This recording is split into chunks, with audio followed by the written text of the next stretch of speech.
வணக்கம் மாணவர்களே, நாம் சென்ற வகுப்பில் ஆகுபெயர் மற்றும் பெயர்ச்சியல் பகுதியை படித்தோம்.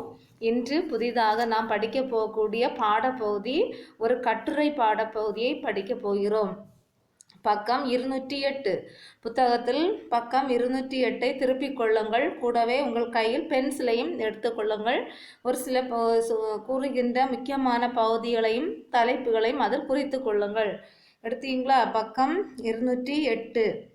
அதாவது அந்த பகுதியில் உங்களுக்கு மிக எளிமையான ஒரு கட்டுரை இருக்கிறது. சாலை பாதுகாப்பு. சாலை பாதுகாப்பு இன்றைக்கு மிக மிக முக்கியமான அவசியம். சாலைகள் நாம் எவ்வாறு நடந்து செல்ல வேண்டும், சாலையை ஒரு புறத்திலிருந்து எவ்வாறு மறுபுறம் கடந்து செல்ல வேண்டும், நடைபாதைகள் அமைத்திருப்பார்கள், இரு சக்கர வாகனங்கள் செல்வதற்கு என்று தனியாக அமைத்திருப்பார்கள். அது மட்டும் இல்லை, வெள்ளை கோடுகள், சீப்ரா கிராசிங் சொல்லுவாங்க இல்லை, வெள்ளை கோடுகள் அதில் போட்டிருப்பாங்க. அது மட்டுமல்ல, அந்த சாலைகளுக்கு தேசிய நெடுஞ்சாலைகள், மாநில நெடுஞ்சாலைகள், சிற்றூர் சாலைகள் எல்லாம் பேரெல்லாம் கொடுத்துருப்பாங்க. இனி சாலையில் வாகனங்களை ஓட்டி செல்லும் போது நாம் எந்த அளவு வேகத்தில் செல்ல வேண்டும், வேக கட்டுப்பாடு. இப்போ வாகனங்களில் பார்த்தோம் என்றால் வேக கட்டுப்பாடு கருவி பொருத்தப்பட்டிருக்கும். அது என்றால் அந்த வாகனத்தை அதிவேகமாக ஓட்டக்கூடாது, ஒரு குறிப்பிட்ட வேகத்தில் மட்டும்தான் ஓட்ட வேண்டும் என்பதற்காக வேக கட்டுப்பாட்டு கருவி பொருத்தப்பட்டிருப்பாங்க.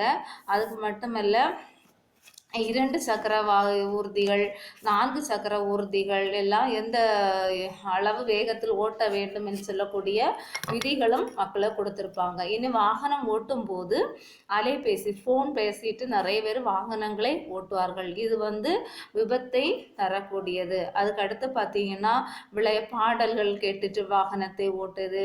அதுக்கு அடுத்து விளையாட்டு திடல்களில் மட்டுமல்ல, சாலைகளில் இருபுறமும் நடைமேடைகளை நாம் பயன்படுத்த வேண்டும். இப்படி அதாவது ஆர்வ கோளாறுகள் நிறைய பேர் என்ன செய்வாங்கன்னா, ஓட்டுநர் உரிமை இன்றி வண்டிகளை எல்லாம் என்ன செய்வாங்க, ஓட்டுவாங்க. இதெல்லாம் தவறு. இன்னும் வாகனம் ஓட்டும் போது முக்கியமாக நம்ம சாலை விதிகளை பயன்படுத்த வேண்டும். சாலை விதிகள் என்று கூறும்போது அது யார் யாருக்கு என்றால், சாலையில் வாகனம் ஓட்டுகின்ற நடந்து செல்கிற அனைவருக்குமே இந்த சாலை விதிகள் பொருந்தும். ஆகவே சாலை விதிகளை நாம் அனைவரும் பின்பற்ற வேண்டும். இன்னும் சாலைகளில் வண்ண விளக்குகளை அமைத்திருப்பார்கள். சிவப்பு, பச்சை, மஞ்சள். இந்த வண்ண விளக்குகள் சொல்லக்கூடிய அந்த காட்டக்கூடிய அந்த விளக்குகளுடைய வண்ணங்களை பார்த்து நாம் சாலையின் ஒரு புறத்திலிருந்து மறுபுறம் செல்ல வேண்டும். இனி வாகனத்தில் ஓட்டும்போது அளவுக்கு அதிகமான ஒலி எழுப்பக்கூடாது. இப்போ ஒலி எழுப்ப வேண்டும், ஆனால் முறைப்படியான ஒலி எழுப்பி தான் ஓட்ட வேண்டும்.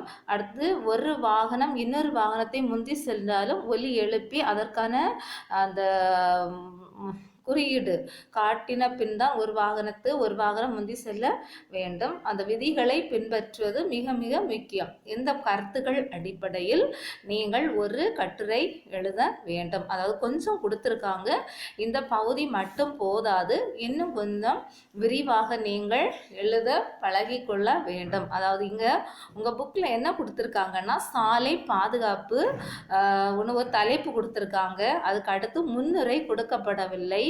என்ன கொடுத்துருக்காங்கன்னா, உயிர் பாதுகாப்பின் முதல் படி வேக கட்டுப்பாடு, சாலையில் செல்லும் முன் இவற்றை நினைவில் கொள்ளுங்கள். இந்த 3 தலைப்பு தான் கொடுத்திருக்கிறார்கள். இந்த பகுதி உங்களுக்கு போதுமானதாக இல்லை. ஒரு கட்டுரை எழுதும் போது கட்டாயம் ஒரு முன்னுரை, ஒரு முடிவுரை இருக்க வேண்டும். முதலில் தலைப்பு, அதுக்கு அடுத்து குறிப்பு சட்டகம் எழுத வேண்டும். குறிப்பு சட்டகத்தில் எல்லா தலைப்புகளும் எழுத வேண்டும். அதாவது முதல் தலைப்பு முன்னுரையாக இருக்க வேண்டும், கடைசி தலைப்பு முடிவுரையாக இருக்க வேண்டும். அதுக்கு அடுத்து நாம் எதெல்லாம் தலைப்புகள் எழுதுகிறோமோ அதை எழுத வேண்டும். குறிப்பாக இதெல்லாம் இந்த பகுதியில் 3 கொடுத்திருக்கிறார்கள், அது மட்டும் போதாது. முன்னுரை, அடுத்து சாலை விதிகள், சாலையில் நாம் என்ன செய்ய வேண்டும், அறிவிப்பு விளக்குகளை மதித்து செல்ல வேண்டும், வேக கட்டுப்பாட்டு கருவிகள், தலைக்கவசம் அணிதல், கைபேசியில் பேசுவதை தவிர்க்க வேண்டும். இவையெல்லாம் ஒரே வரியில் கொடுத்திருக்கிறார்கள், அது போதாது. அது சற்று விரிவாக நீங்கள் என்ன செய்ய வேண்டும், எழுத வேண்டும். இப்போ முன்னுரை பகுதியை கொஞ்சம் கூறுகிறேன், அதை கவனமாக குறித்து கொள்ளுங்கள். எப்படி எழுதலாம் என்றால், இன்று நாளிதழ்களை திறந்து படித்தால் குறைந்தது சாலை விபத்துகள் பற்றிய செய்திகள் 4-5 நாம் பார்க்க முடியுமா? முடியாத முடியும். எப்போது செய்தித்தாளை பார்த்தாலும் அனுதின செய்தித்தாளில் தினசரி வரக்கூடிய செய்தித்தாள்களில் சாலை விபத்துகள் பற்றி ஏதேனும் ஒரு செய்திகள் இருக்க நேரிடுகிறது. ஏன் இவ்வாறு தொடர்ந்து பல விபத்துகள் நேரிடுகின்றன? காரணம் சாலை விதிகளை பெரும்பாலானோர் பின்பற்றாமையே ஆகும். அதாவது யாருமே என்ன செய்யலை, சாலை விதிகளை ஒழுங்காக முறையாக பின்பற்றாத காரணத்தினால் இந்த மாதிரியான விபத்துக்கள் நடைபெறுகிறது. இதை பற்றி விளக்கமாக இந்த கட்டுரையில் காண்போம் அப்படின்னு முன்னுரை பகுதியை நீங்கள் சொந்தமாக அதை எழுத பழகிக்கொள்ள வேண்டும். அதற்கடுத்து தலைப்பு என்ன கொடுக்கலாம் என்றால், சாலை விதிகள் யாருக்கு? சாலை விதிகள் யாருக்கு? நீங்களே சொந்தமாக எழுதலாம். சாலை விதிகள் எல்லாராலும் பின்பற்றப்பட வேண்டியவை ஆகும். அதாவது ஈருருளைனா இருசக்கர வாகனம், மகிழுந்து, காரு, பேருந்து, சரக்குந்துன்னா அந்த பெரிய சரக்கு பொருட்களை ஏற்றி செல்லக்கூடிய வண்டிகள் முதலிய வாகனங்களை ஓட்டி செல்வோரும் சாலையில் கடந்து செல்வோரும் சாலை விதிகளை கட்டாயம் பின்பற்றி நடக்க வேண்டும். இப்போ 2 தலைப்பாயிற்றா? இப்போ முதல் தலைப்பு என்ன எழுதணும்? முன்னுரை. 2வது சாலை விதிகள் யாருக்குன்னா நமக்கு எல்லாருக்கும், சாலையில் செல்லக்கூடிய அனைவருக்கும். அது மக்களுக்கும் பொருந்தும், வாகனங்களை ஓட்டி செல்லக்கூடிய வாகன ஓட்டிகளுக்கும் அந்த பகுதி பொருந்தும். அதுக்கு அடுத்து 3வது தலைப்பாக நீங்கள் எதை எழுத வேண்டும் என்றால், உயிர் பாதுகாப்பின் முதல் படி. உங்கள் புத்தகத்திலே இருக்கிறது பார்த்தீங்களா? உயிர் பாதுகாப்பின் முதல் படி, அதாவது நம்மளோட உயிர் பாதுகாக்க வேண்டியதான் முதல் படி. அது பாருங்க, வாசிங்க. அறிவை விரிவு செய்யவும் அகண்டமாக்கவும் அகன்ற பார்வையுடன் மக்களை சந்திக்கவும் அவர்களோடு பயணம் செய்யவும் நமக்கு உதவுவன சாலைகளே. வாழ்க்கையில் இலக்கு இன்றியமையாதது. சாலையில் பாதுகாப்பு இன்றியமையாதது.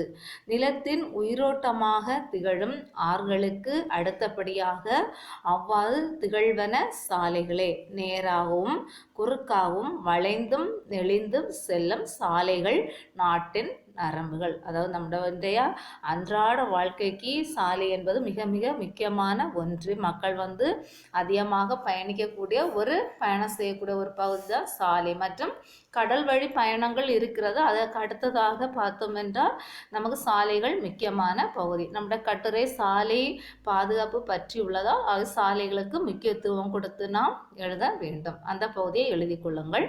அடுத்து, இந்தியாவில் பயணிக்கும் சாலை வகைகள். நம்ம இந்தியாவில் எத்தனை சாலை வகைகள் இருக்கிறது?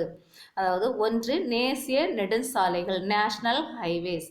நாட்டின் முக்கிய நகரங்கள், துறைமுகங்கள், சுற்றுலாத்தலங்கள் போன்றவற்றை இணைப்பவை. நேஷனல் ஹைவேனா தேசிய, அதாவது அங்கு இங்கும் வளைவில்லாமல் நேராக செல்லக்கூடிய சாலைகள். அது துறைமுகங்கள், நகரங்கள், சுற்றுலாத்தலங்களை இணைக்கக்கூடியது. 2வது மாநில நெடுஞ்சாலைகள், ஸ்டேட் மெயின் ரோட்ஸ். இவை தேசிய நெடுஞ்சாலைகளை மாநிலங்களோடு இணைக்கின்றன.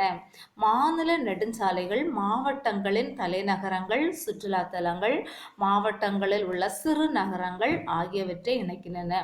அதாவது ஒரு மாநிலத்திலிருந்து இன்னொரு மாநிலத்தில் சேரக்கூடிய சாலைகள் தேசிய நெடுஞ்சாலைகள் தான்.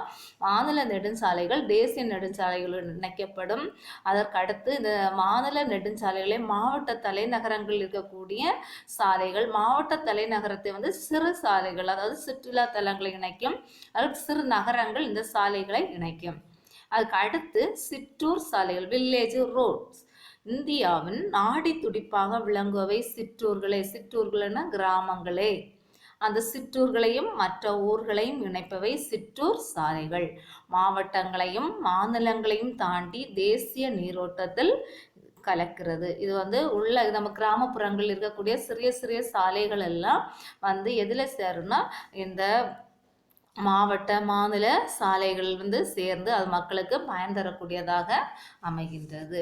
அதுக்கு அடுத்து ஒரு தலைப்பு நம்மவே கொடுக்கலாம், அறிவிப்பு விளக்குகளை மதித்து செல்க. அந்த பகுதி உங்களுக்கு எழுதலாம். அறிவிப்பு விளக்குகளை மதித்து செல்லுன்னா வாகனங்களில் என்ன செய்ய, சாலைகளை சந்திக்கும் இடங்களில் அறிவிப்பு விளக்குகள் அமைத்திருப்பர்.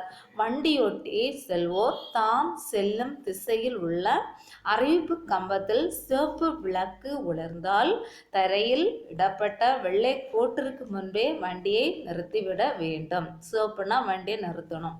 அடுத்து மஞ்சள் விளக்கு உலர்ந்தால் செல்வதற்கு வண்டியை தயார் நிலையில் வைத்தல் வேண்டும். அடுத்து பச்சை விளக்கு உலர்ந்தால் வண்டியை ஓட்டி செல்ல வேண்டும். இது உங்களுக்கு தெரியும். இந்த தலைப்பை கூட குறித்து கொள்ளுங்கள்.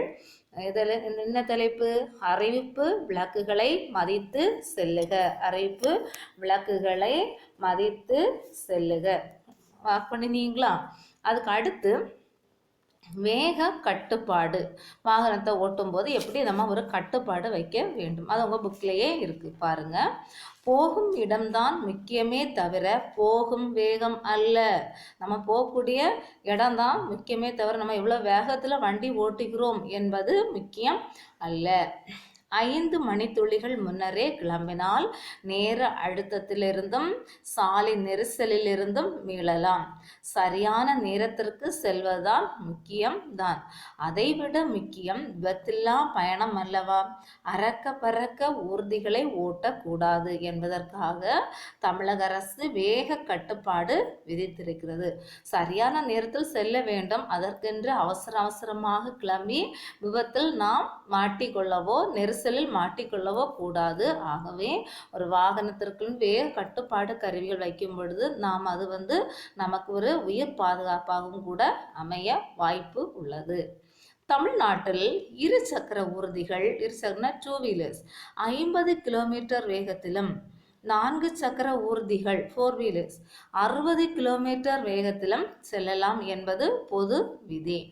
எனினும் பள்ளிகள், மருத்துவமனைகள், பெருஞ்சாலைகள், மக்கள் கூடும் இடங்கள் போன்ற ஊர் பகுதிகள், மலை பாதைகள், நெடுஞ்சாலைகள், பாலங்கள் ஆகியவற்றில் வேக கட்டுப்பாட்டில் செல்ல வேண்டிய இடங்களையும் வேக அளவையும் காட்டும் குறியீடுகள் இருக்கும். அவற்றை பார்க்கக்கூடிய அளவு வேகத்தில் பயணம் செய்வது, அவற்றை பின்பற்றுவதே சிறப்பு. அதாவது வாகனங்களுக்கு ஒரு வேகம் கொடுத்திருப்பார்கள் என்றாலும் அந்த அளவில்லாமல் பொது இடங்கள், மெயின் ரோடு மருத்துவமனைகள் வளாகங்கள் பக்கத்தில் இருக்கக்கூடிய இடங்களில் நாம் மெதுவாக வாகனங்களை ஓட்டி செல்ல வேண்டும். அடுத்து சாலையில் செல்லும் முன் இவற்றை நினைவில் கொள்ளுங்கள். இதெல்லாம் நாம் நினைவில் வைத்து கொள்ள வேண்டும். அலைபேசியை அணைத்து விட்டு சாலையை கடப்பது நல்லது. அலைபேசினா ஃபோன் பேசிட்டே செல்லுவாங்க, ரோடை கிராஸ் பண்ணி போவாங்க. அப்படிப்பட்ட பழக்கம் உள்ளவர்கள் அதை கைவிட வேண்டும். அதை அணைத்து விட்டு சாலையின் ஒரு பகுதியிலிருந்து மறுபகுதிக்கு கடந்து செல்ல வேண்டும். அலைபேசியில் பாட்டு கேட்டபடி பேசியபடி ஊர்தியை ஓட்டாதீர்கள். ஃபோனை ஆன் பண்ணி வச்சு பாட்டை கேட்பாங்க, ஏதாவது பேசிட்டே வாக்களை ஓட்டுவாங்க. இது விபத்தை ஏற்படுத்தும். இப்படிப்பட்ட தவறை நாம் செய்யக்கூடாது. விளையாட்டு திடல்களில் மட்டுமே விளையாடுங்கள், சாலைகளில் அல்ல. சிறு குழந்தைகளை பார்த்தீங்கன்னா சாலைகளில் என்ன செய்வார்கள், விளையாடிட்டு இருப்பார்கள். இதுவும் பெரும் விபத்தை உருவாக்கக்கூடிய ஒன்று. சாலைகளின் இருபுறங்களிலும் உள்ள நடைமேடைகளை பயன்படுத்துங்கள். அதாவது நேஷ்னல் ஹைவேலெல்லாம் பார்த்தீங்கன்னா அந்த நடந்து செல்வதற்கென்று ஒரு பகுதி ஒதுக்கி இருப்பாங்க, நடைமேடை. இந்த பகுதியில் நாம் நடந்து செல்ல வேண்டும். வாகனங்கள் செல்லக்கூடிய பகுதிகளில் நாம் நடந்து செல்லக்கூடாது. விதிக்கப்பட்ட இடங்களில் மட்டும் சாலையை கிடக்கவும். விதிக்கப்பட்ட எல்லா இடத்துலையும் ரோட் கிராஸ் பண்ணக்கூடாது. சில இடங்கள் கொடுத்துருப்பாங்க, அந்த இடத்தில் நாம் சென்று கவனமாக சாலையை ஒரு புறத்திலிருந்து மறுபுறம் கடக்க வேண்டும். ஆர்வ கோளாறில் ஓட்டுநர் உரிமம் இன்றி வாகனமின்றி வண்டிகளை ஓட்டுவது சட்டப்படி குற்றம். ஆர்வக்கோளாறுனா நமக்கு வண்டி ஓட்ட வேண்டும் என்ற ஆசை இன்று மாணவர்களிடையே அதிகமாக இருக்கிறது. ஆனால் ஓட்டுநர் உரிமம் பெற்றிருக்க மாட்டார்கள், அதற்குரிய வயதும் வந்திருக்காது. ஆனாலும் வண்டிகளை ஓட்டுவது சட்டப்படி குற்றம். பின்புற பயணிகளும் தலைக்கவசம் அணிவது கட்டாயம். வாகனத்தில் ஓட்டக்கூடிய அனைவரும் தலைக்கவசம் அணிய வேண்டும். அதை ஓட்டக்கூடிய நபர் என்று மட்டுமல்ல, பின்னாடி இருக்கக்கூடியவர்களும் என்ன செய்ய வேண்டும், அந்த தலைக்கவசத்தை அணியும் போது நமக்கு பெரும் பாதிப்பை தரும். கடைசியாக முடிவுரை பகுதி நீங்களே எழுதி கொள்ள வேண்டும். முடிவுரை அங்கே கொடுக்கல. அதாவது எப்படி எழுதணும்னா, உயிர் விலை மதிப்பற்றது. நம்முடைய உயிர் விலை மதிப்புடைய ஒன்று. ஒரு முறை இழந்தால் திரும்ப பெற இயலாது. இதை உணர்ந்து சாலை விதிகளை எல்லாரும் மதித்து நடந்தால் உயிரிழப்போ உறுப்பிழப்போ ஏற்படாது. அது சாலை விதியை மதிக்காவிட்டால் நம் தலைவிதி முடிந்துவிடும் என்பதை கருத்தில் கொள்ள வேண்டும் அப்படின்னு சொல்லி நீங்களாகவே சொந்தமாக அதை முடித்து கொள்ள வேண்டும். அப்போ சாலை பாதுகாப்பு பற்றி கேட்ட இதெல்லாம் எழுதுவீங்க. முதல்ல தலைப்பு உங்களுடைய ஆன்சர் ஷீட்டில் நீங்கள் எழுதும்போது இல்லைன்னா கட்டுரை எழுதும்போது முதல்ல உங்களுக்கு ஒரு தலைப்பு இருக்க வேண்டும். தலைப்பு சாலை பாதுகாப்பு. ரெண்டாவது முன்னுரை. அதற்கு அடுத்து பார்த்தீங்கன்னா சாலை விதிகள் யாருக்கு. அதுக்கு அடுத்து உயிர் பாதுகாப்பின் முதல் படி.